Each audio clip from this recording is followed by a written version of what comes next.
Assalamualaikum warahmatullahi wabarakatuh. Kali ini saya akan menjelaskan apa itu cerpen. Nah, cerpen itu atau cerita pendek adalah sebuah cerita yang isinya singkat dan tidak terlalu panjang.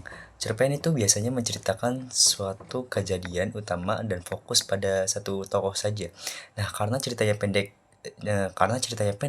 cerpen itu bisa dibaca dalam waktu singkat dan mudah dipahami. Itulah mengapa cerpen sering digunakan untuk menyampaikan pesan atau cerita yang sederhana tetapi tetap menarik. Nah, ciri-ciri cerpen untuk mudah dikenali. Cerpen memiliki jumlah kata yang sedikit, tokohnya tidak banyak, alurnya sederhana, dan konfliknya itu hanya satu.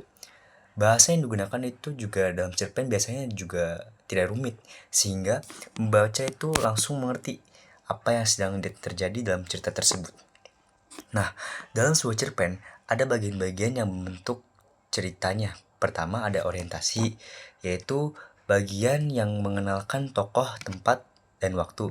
Nah, setelah itu muncul komplikasi, yaitu bagian ketika masalah mulai terjadi.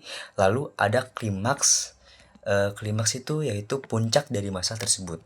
Nah, setelah itu ada resolusi, yaitu bagian ketika permasalahan mulai diselesaikan. Kadang cerpen itu juga ditutup dengan pesan moral yang disebut dengan amanat.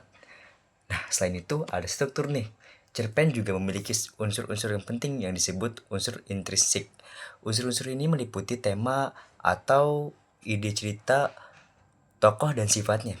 Alur yang mengatur jalannya cerita, latar tempat dan waktu, sudut pandang.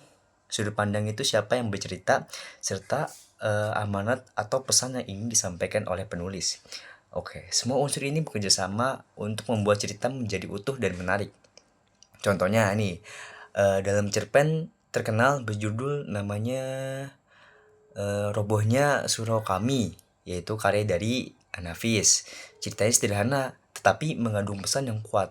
Cerpen ini mengingatkan pembaca tentang pentingnya tidak hanya beribadah, tetapi juga peduli terhadap sesama.